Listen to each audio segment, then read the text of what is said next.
Don't worry, Katie. I'm here with you. Near the end of my night shift, I was gently holding the hand of my 7-year-old patient. In the dimly lit room of Boston General Hospital's pediatric cancer ward, only the rhythmic beeping of monitors broke the silence. Outside the window, the eastern sky was slowly beginning to lighten. "Doctor, I'm scared." Her faint voice tugged at my heart. Katie's condition had been deteriorating daily since entering the terminal phase. Her exhausted parents were resting in the nap room. The nurse had told me, she barely slept last night. "Hey, how about I tell you a story? About my precious baby?" Katie's eyes regained a little sparkle. Under her hair, lost to chemotherapy, a childlike smile peeked through. "How old is Lily now?" 6 months old. "Let's see, about the size of your doll." This morning she was trying to touch my face. My smartphone vibrates. It's Michael, my ex-husband, again. His third message this week. I ignore it and return to my conversation with Katie. "Aren't you sleepy, doctor?" "I'm fine. But it's time for your medicine, so let's rest a bit." While checking the morphine dosage, I thought about the difficult decisions I face every day. The frustration of being able to ease the pain but not save these young lives. Still, I have to give my all for the patients in front of me. 3 a.m. When I finally got home, Mrs. Wilson, the babysitter, greeted me at the entrance. The warm light spilling into the apartment hallway slightly soothed my weary heart. "Welcome home, Dr. Rachel. Lily finished nursing 30 minutes ago and is sleeping soundly. We played in the park this evening, and she laughed so much." "Mrs. Wilson, thank you so much. Staying this late." Mrs. Wilson, in her 60s, has been supporting me like a real mother since my divorce troubles.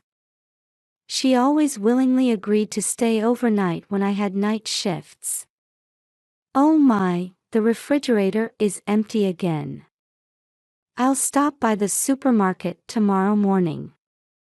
And the laundry too, I'll take care of it. I'm causing you so much trouble. What are you saying? Being able to help someone like this is my joy. In the living room, Lily's toys were neatly arranged, and my work clothes for tomorrow were ironed. Next to the car seat, changes of clothes and baby food for daycare tomorrow were all prepared. Looking at my daughter's sleeping face in bed, events from 2 years ago flashed through my mind like a film reel. The discovery of my husband's affair, Michael, an executive at MediFarm, with his 27-year-old secretary, Jessica Wells. Then the heart-wrenching custody battle. 7 months pregnant at the time, I somehow managed to get through the crisis with support from the hospital. But Michael's harassment continues even now. Child support payments are often late, and anonymous accounts keep posting malicious comments on social media. Still, I've endured it all for Lily. "Rachel, you need to take a break too." Yesterday, when I told Mrs. Wilson about my vacation plans, she encouraged me with those words. "Lily needs her mommy to smile too. Don't worry, I'll watch the house, so go and enjoy yourself." Listening to my daughter's soft breathing, I savor this small happiness. Tomorrow is my first vacation in a while. I'll spend quality time with my daughter. Just as I thought that, my smartphone vibrated again. The sender displayed on the screen was Michael Peterson. My finger hesitated over whether to delete it, but unconsciously opened the message. Hope you have a nice trip. Those casual words sent a chill down my spine. How does he know about my vacation? I'm always watching. At the next message, I almost dropped my phone. 5 a.m., Boston Logan Airport. Fluorescent lights cast cold light in the still dark terminal.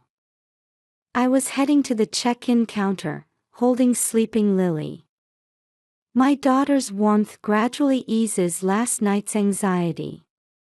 Her small hand clutching her favorite daycare stuffed animal occasionally twitches. There's still plenty of time until boarding. The Hawaiian Airlines flight to Maui departs at 7 a.m. I walk slowly through the still quiet lobby. Hawaiian Airlines Flight 124, correct? The female staff member at the counter gives me a warm smile. Her name tag reads, Sarah. Yes, Thompson, reservation number dash. Mrs. Thompson. Turning at the deep male voice, I saw two police officers standing there. Boston police uniforms. One was a gray-haired man in his 50s, the other a young officer in his early 30s. There was something cold in both their expressions. We need to talk about the baby. The senior gray-haired officer announced in a stern tone. At his voice, Lily stirred slightly. She clutched her light blue daycare blanket even tighter. What is this about? Unable to hide my agitation, my voice drew the attention of surrounding passengers. A murmur spread through the early morning airport lobby. Sarah at the check-in counter watched anxiously. You are under arrest for kidnapping this child. Those words drained the blood from my face. My heart pounded violently. Is this a nightmare? Reality? I couldn't tell the difference. Kidnapping? What are you talking about? This is my daughter. I have full custody. Mrs. Thompson, an emergency protection order has been issued by the court. Temporary custody has been transferred to the father, Mr. Peterson. The order was issued last night. The document the officer held out bore the Massachusetts court seal. Just as I tried to read it, Lily woke up and started crying. It's okay. Mommy's here. There's nothing to worry about. As I tried to comfort my daughter, the young officer reached for my arm. His silver badge gleamed ominously. The baby, please hand her to us dash. Don't touch her. My sudden shout drew a growing circle of onlookers. Businesspeople waiting for the first flights began pointing their smartphone cameras.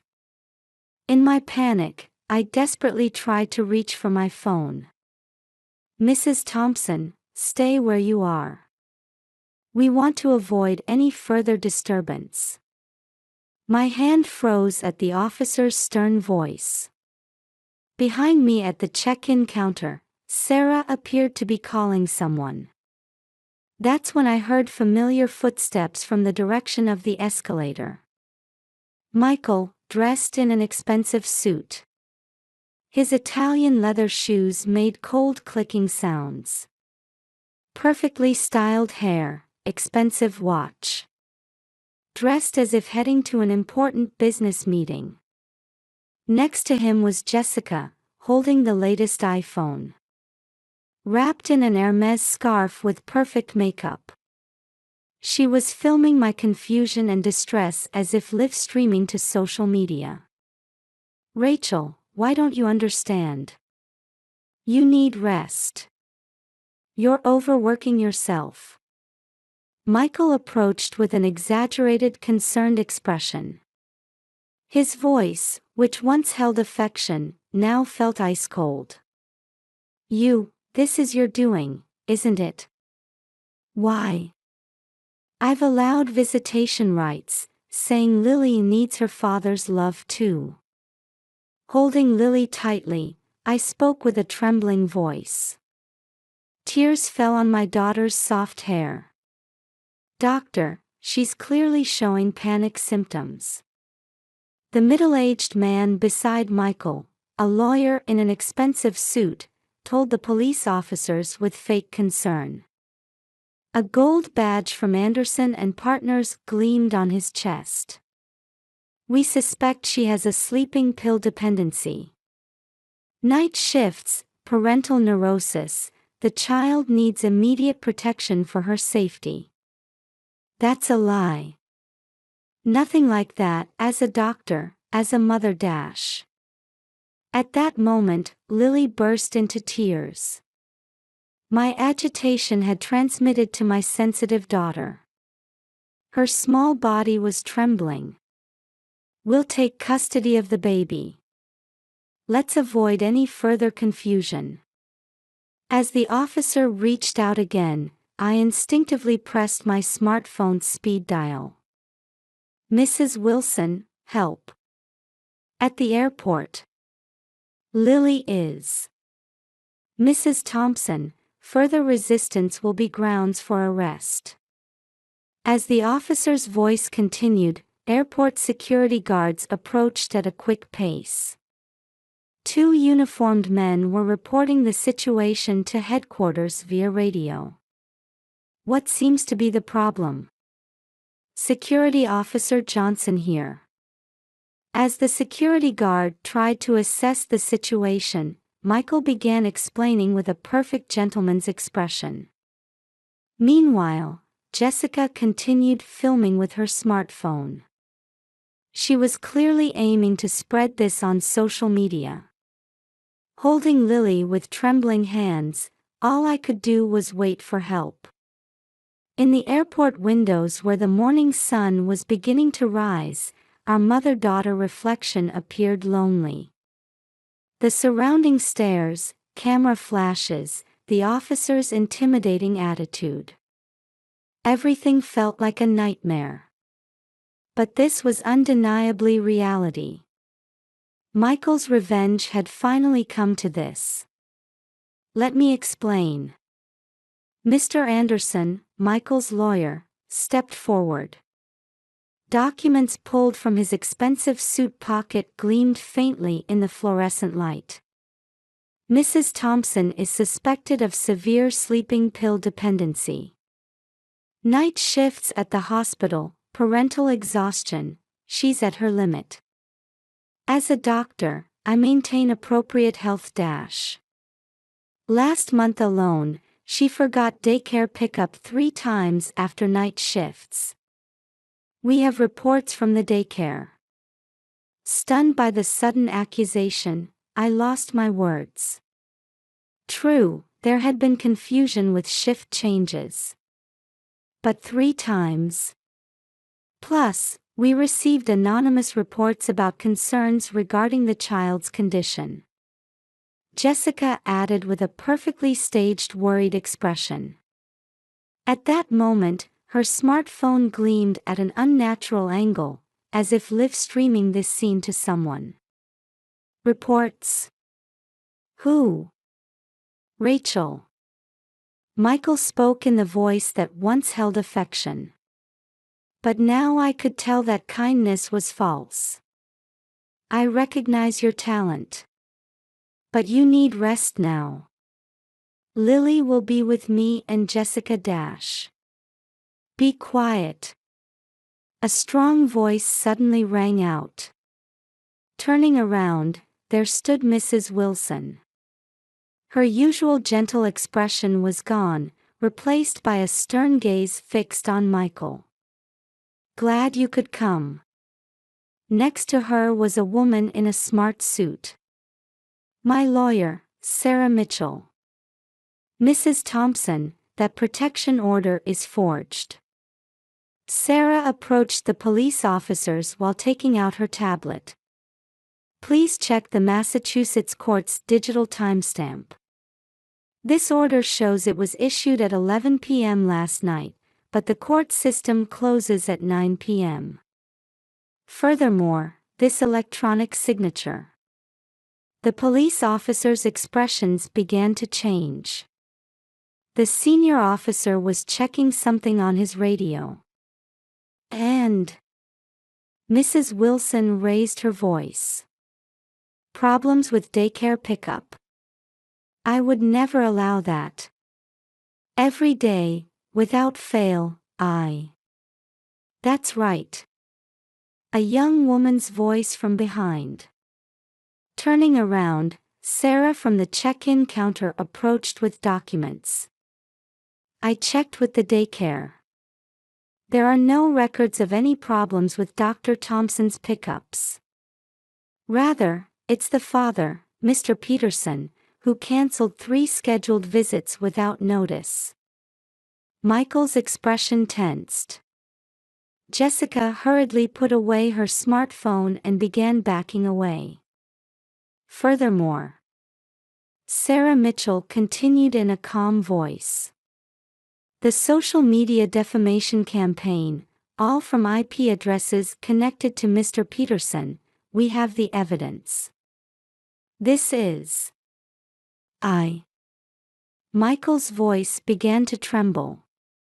His perfect gentleman's mask was slowly crumbling. The police officers must feel awful too. Mrs. Wilson stated in a stern tone. Using forged documents, so early in the morning, surely Mr. Peterson's company's legal counsel must have said something convincing. The senior officer turned back to Michael. Now his gaze held anger. Mr. Peterson, we'll need you to come with us voluntarily for suspicion of document forgery. Wait. Jessica suddenly stepped forward. Her hands were trembling, and her perfect makeup was beginning to smear. I'll talk. I'll tell everything. She continued speaking. The social media harassment was my idea. I wanted attention, to become an influencer.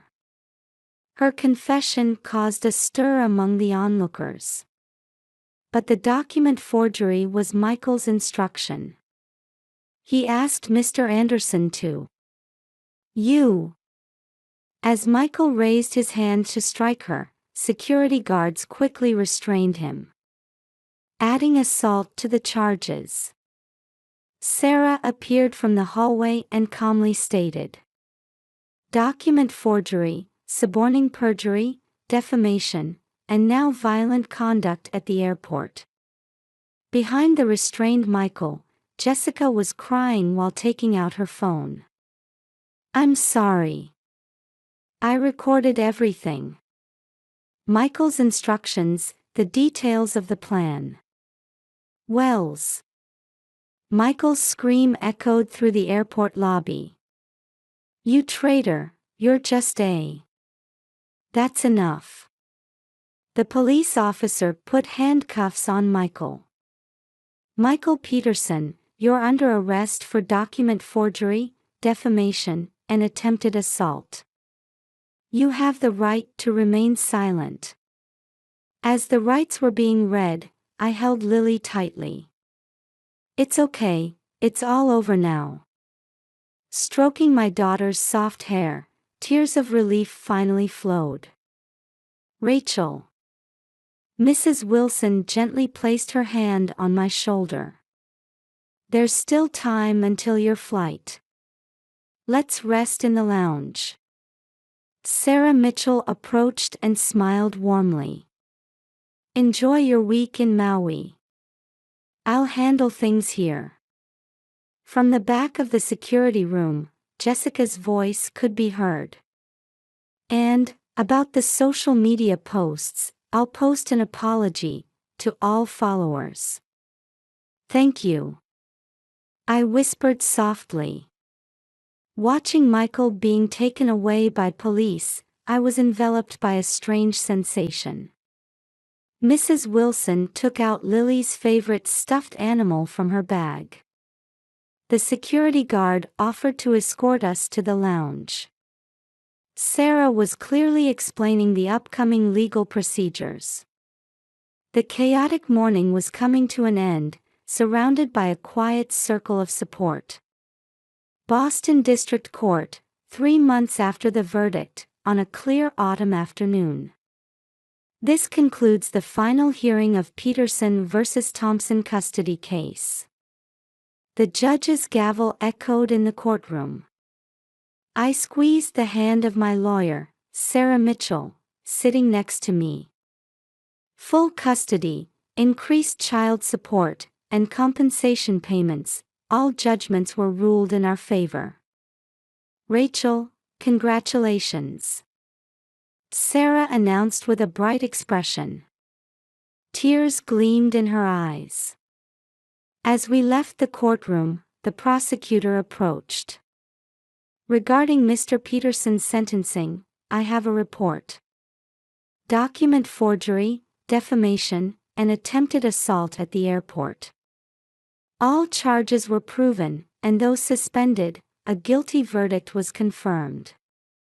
It seems MediPharm has also decided on disciplinary action. Disciplinary dismissal from the company. Permanent ban from the medical industry. Michael's ambitions were completely crushed. Rumor has it he started a real estate business in a small West Coast town. He and Jessica broke up, naturally. As for her, she deleted all her social media accounts and returned to her family home in Chicago. Her dream of being an influencer crumbled easily. Your daughter's smile was the best evidence of all. Mrs. Wilson, holding Lily, said in the hallway. I saw the photos from your Hawaii trip, such wonderful mother-daughter time. Yes.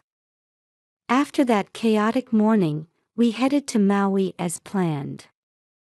Lily playing innocently on the white sand beach. Watching my daughter frolic in the waves gradually healed my heart's wounds. Dr. Rachel.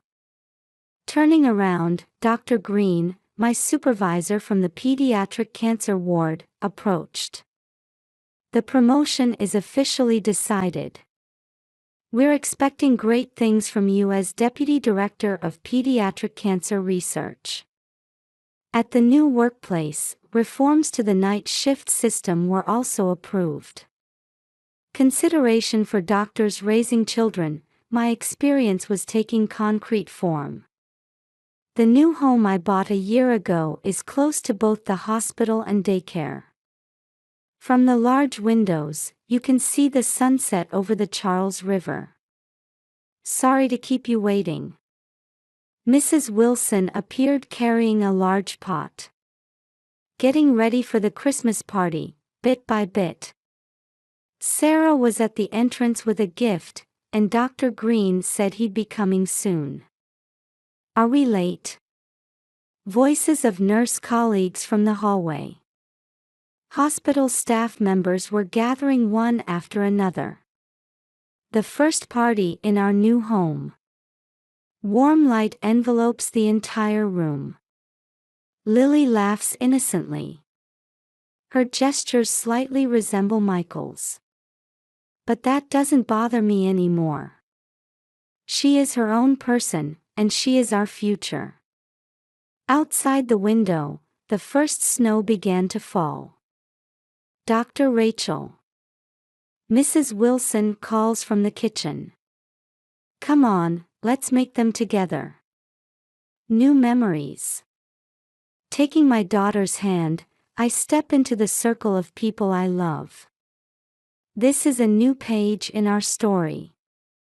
Every ending is also a beginning.